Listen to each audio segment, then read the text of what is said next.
It was about 3 decades before the beginning of the current era that the invention of the quantum vortex drive allowed the construction of vessels that would spend the last 15 years of the old era exploring much of our side of the galaxy.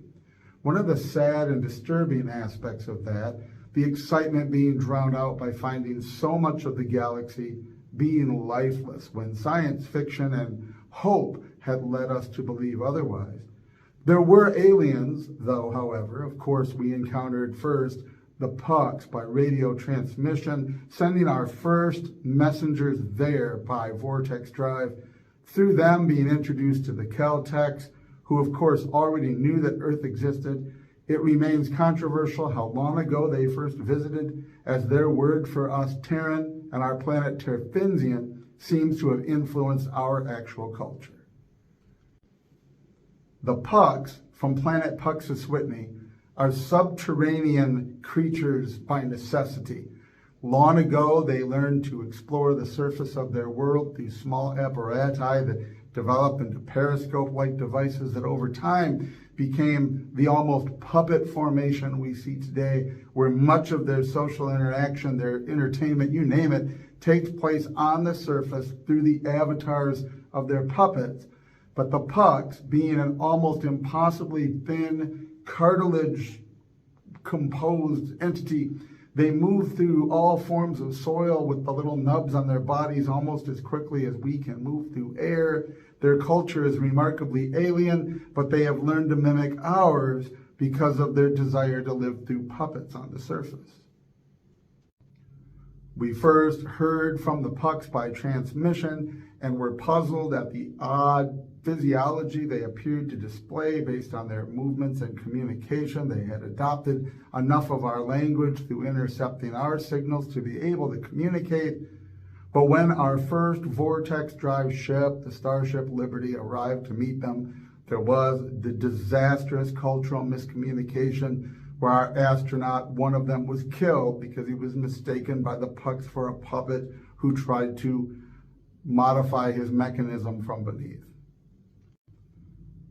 Resolving that disaster and getting the mourning period past, the pucks introduced us then to the Caltex, and we began to learn more about the history of our side of the galaxy and the unfortunate reality, really, that there were only the 3 primary species, ourselves, the pucks, and the Caltech. On the surface, the Caltex from planet Caltechia are much more easily recognizable by Terrans as a physiology, being that they are reptilian in nature, though humanoid quasi. They have 2 heads, 4 arms, 3 legs, 1 tail. They seem to have 1 brain, as best as can be determined. As we have a left and right brain pole, they have different poles of their brain stored in different craniums, meaning that in theory, without one head or the other, they could continue to survive, but without the benefits of the other brain pole, meaning in a brain-damaged and limited fashion. Much more than the pucks, who were limited by their subterranean nature, the Caltex explored much of our half of the galaxy before we encountered them in person. They were well aware of us and our history.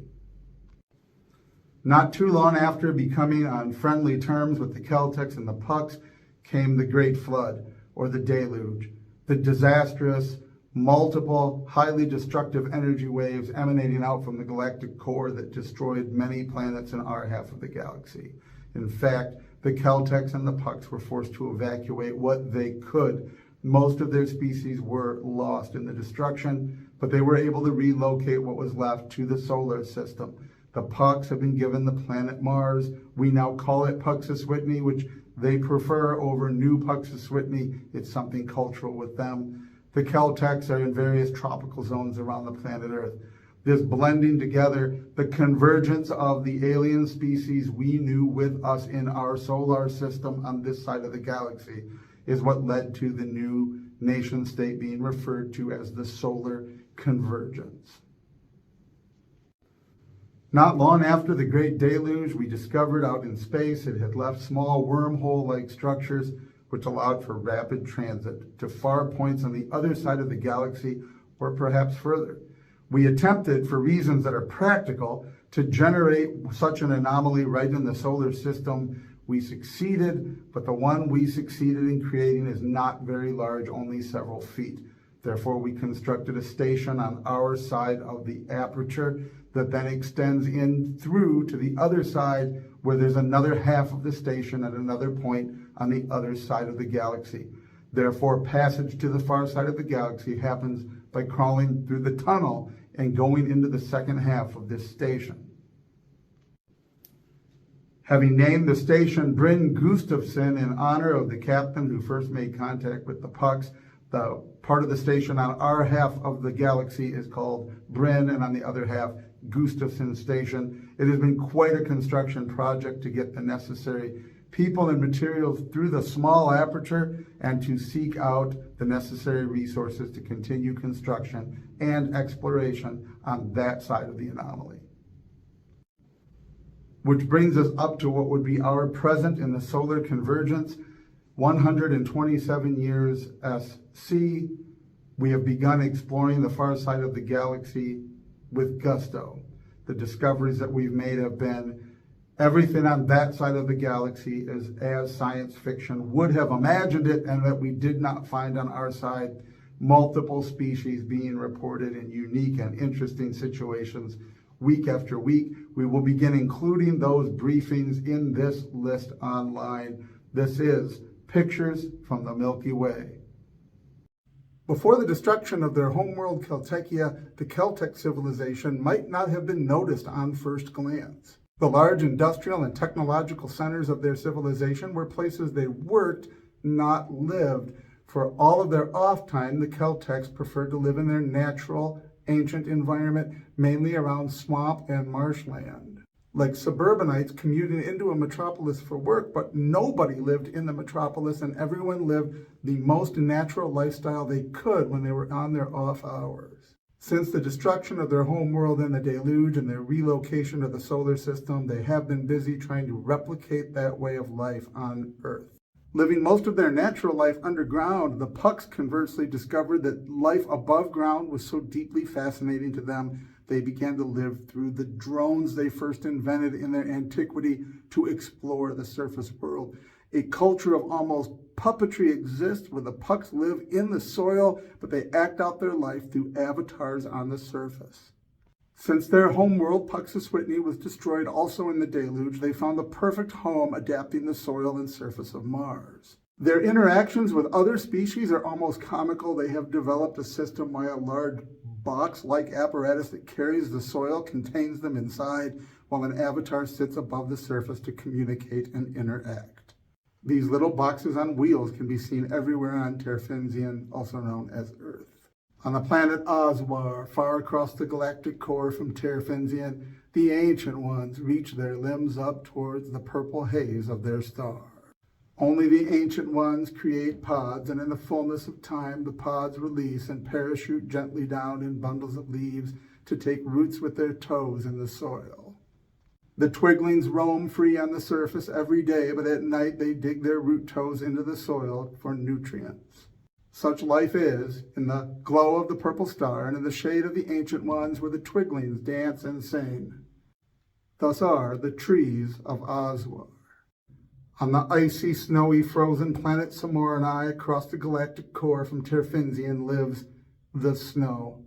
One half of the planet perpetually in darkness, and the other half receiving light glow from its star.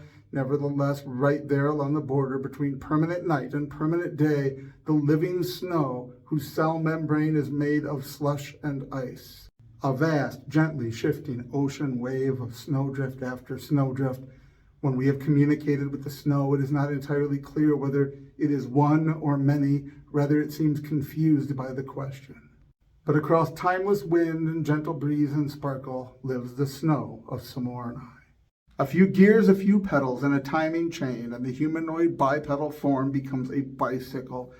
On the planet Ornan, on the other side of the galactic divide from Terfinzian, a flighted avian species using gears and timing chains, artificial wing extensions, and an extra pair of artificial wings by the mechanical motion of the flapping of their wings were able to greatly increase their velocity and distance.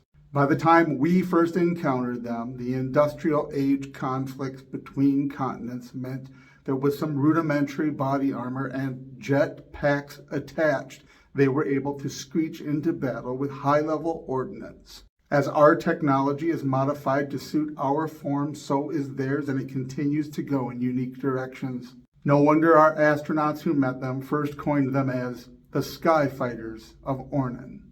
Metallic and mineral with a hard outer shell, something like rock, hiding what lay inside, but through protrusions, odd tentacles reaching out for mobility, living in the immediate proximity of the planet's perpetual lava flows. These creatures on the planet Riken are born in the mud and spend their lifetime crawling inexorably towards the lava flow. At the end of their life cycle, they crawl themselves instinctively like coral reefs into a position to where the lapping lava sears them to their final death and seals them in place, forever lifting up the level of containment of lava even as the lava is slowly expanding, keeping their environment pure. To be born in the heat of the mud and to die in the searing, life-giving, death-bestowing heat of the lava, these are the bricklayers of Riken. Jagged and shard-like, they whip around in the wind of the steaming and smoldering gaseous giant which we Terrans have called Hephaestus. Twinkling in the light and tinkling in the wind, they whip around as a swarm on their world. But for the work of telepath, we never would have sensed consciousness in them, but their overpowering, unfathomable will and thoughts resonate. Currently indiscernible by any species with which we've had contact, we yearn for the day that we understand them better, to know even what they and their world are called to them. At least for now, they are known still as the swarm of Hephaestus. The vast valleys of the great continent on the planet Riskelion are filled with the megaflora which in their season drop their seeds, which blow away daintily with the parachute wind. Coming across the ocean to the next vast continent in the peaks of the mountains, a small simian species takes to the air. With gargantuan nets and held aloft in their elongated, rectangular, and sometimes tubular kites, they gather the harvest that blows across the ocean. The dainty, light material and the protein and nutrient-rich core within are all harvested. It is food, it is clothing, it is blanket, it is pillow, it is the fabric that holds aloft their kites and their nets. These are the wind riders of Riskelion. On the planet Nelm, the unfurling leaves and flowers of the megaflora in the morning reveal the villages of the small simian people named for the world. The Nelm have domesticated as a pet, as a beast of burden, and as a comrade and a friend, a near sentient species which bears flight. Ever so gently wrapped in the legs of their gavur, the Nelm take flight. Together they buzz around their planet in great swarms. They are locomotion, they are friendship, they are labor. Every Nelm has a gavurd, and everyone knows that a gavurd is a Nelm's best friend. Astronauts from Terfinzian first saw them and named them the hitchhikers of Nelmgavurd. On the planet Pim, many-legged insectoids are busy building, layer by level, the metallic and concrete artificiality of an ever-growing, expanding sphere that is their home world. On first glance, the whole world might be thought to be an artificial structure, but it is not. When the insectoids reach the end of the first phase of their life cycle, the others take them far below the many levels and layers to the rocky surface of their world, and below to the subterranean caverns where they are dropped and their legs reach out and entangle together in a final act of chrysalis rebirth. Their simple drone minds become a part of the vast neural network that lay below, that is their guide, director, and ruler. Thus are the insect seeds and the world mind of Pim. Their light, silken, soft, and floating wings belied their hideous intellect, the people of Ellen. The beauty of their butterfly wings once danced daintily in the breeze over all of the surface of the world, but now all that remained of them were barely macroscopic bits rendered by particle beam weapons and the occasional ashen shadow of atomic radiated death. Yet in the ruins of their once great civilization, the rodentine pests of a previous era, mutated by the radiation, begin to think and wonder and to collect the tools and begin to use them. None of the butterfly creatures who had once been the dominant species on the planet could have imagined that the pest that revolted them would one day be their progeny. For all uncounted millennia yet to come, what will remain on this planet are the rodents, the progeny of the Ellen. Ever so briefly, yet ever so laboriously, each annual cycle turned their home world into the polka dot planet with the polka dot sky. The unfathomably long elliptical orbit of their world meant that for so brief a time but dangerously, they received too much light and heat from their star. In this season, the flighted avian species called Erst took to the air with their 3 trifurcated wings. Flying, dancing, twirling and spinning, whirling dervishing in place, they protect the young beneath them with their wings. Each round diligently produced shadow covering the round nest below. These are the nesters of Erst. Not too distant cosmically from the megaflora and fauna worlds of Nell and Riskelion lay the planet called Jorn. Far below the great rainforest canopy that cradles the planet, down to the surface below, into the swampy regions, one finds the small, intelligent mollusk life form that inhabits this world. Their great stretching boundary cords mark each plot of each swamp, each bit of algae production owned by which farmer that live in the village on the shore. Their slightly spiraled, sediment-colored shells made them almost unobservable to humans who are ginormous by comparison. But once our astronauts chanced upon their young, curling themselves up into the spring grass on the shore and skipping out across the water as they danced and sang playfully. These are the small agrarian mollusk creatures that we refer to as the skipping stones of Jorn. Over the immeasurable stillness of the vast ocean, 2 brave explorers paddle inexorably towards the unfathomable canopy that embraces the end of the world. 1,000 years ago, the lost science vessel Argo crash-landed on this world, losing all hands, but spilling the sample containers of microscopic and near-microscopic life from all the worlds it visited, soil samples, seedlings, and plants. Her now softly rusting hull supporting a vast civilization of extremely tiny creatures supported by the still remaining soft glow of her engine core. Inevitably, they will explore to the end of their universe and drill through and find a whole other universe beyond, but until then, this is their world, and they are the Micronians of Argo. Bejeweled in the night with cobwebs and spiders and cockroaches and rodents, set far into the trees and the swamp off Grossman Road, dwelt a strange creature in a little rickety shack. Once he had been feared, the terror of the weak, the mighty, the great and the small, the armies of Araby itself, trembling, whispering, weeping at the mention of his name. But the world had forgotten, or rather remembered too often. He had become a figure of fun and of fiction, a counter of numbers, and a huckster of breakfast cereals.